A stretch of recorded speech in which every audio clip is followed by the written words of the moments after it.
سلامونه خوږو ملګرو، تاسو چېرته سوچ کړی دی چې کله زه وفات شمه نو زما د مرګ نه پس به په دنیا کې څه کیږي؟ یو وړوکی شان نظم مې لیکلی دی، دغه راسره تر پایه واورئ.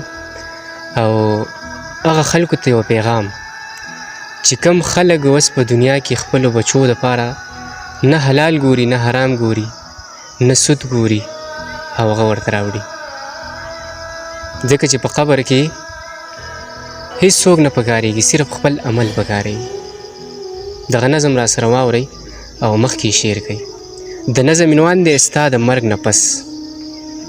چې بدن دې ټول راپټ کې سپین کفن کې، چې د کله تورو خاورو کې د بن کې هر سړی به وایي چې زه د ادرې نه خپل پردي به دې روان شي مقبرې نه. څو ساعتونه به د خلکو دغه شور وي، یو څو ورځې به دا ګڼه ستا په کور وي. څو ساعتونه به د خلکو دغه شور وي، یو څو ورځې به دا ګڼه ستا په کور وي.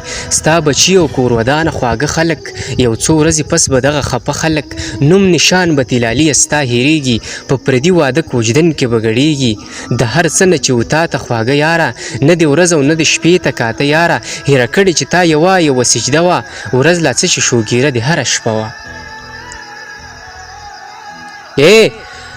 یو څو ورځې پس به دغه خفه خلک نوم نشان به تلالي ستا هېرېږي، په پردي واده کوجدن کې به ګډېږي.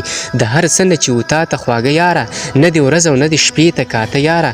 هېره کړې چې تا یوه سجده وه، ختمه کړې چې تا سا په مزدورۍ وه، جمع کړې چې تا یوه روپۍ وه. په مثال به لکه واورې ویلې کېږي، په نشو او تماشو کې به ختمېږي.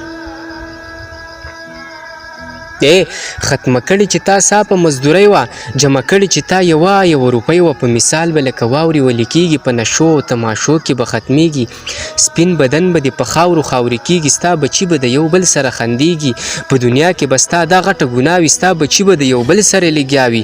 چې څه ګټه موږ له کړې زموږ پلار ده، ختمه شوې کله دا ځواني په کار ده. په دنیا کې به ستا دا غټه ګناه وي، ستا بچي به د یو بل سره لګیا وي. چې څه ګټه موږ له کړې زموږ پلار ده، ختمه شوې کله دا ځواني په کار ده.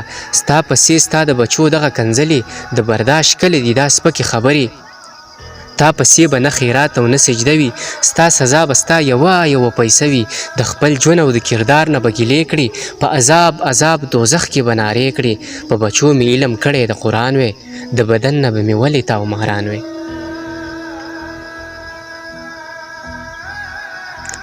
تا پسې به نه خیرات او نه سجده وي، ستا سزا به ستا یوه پیسه وي.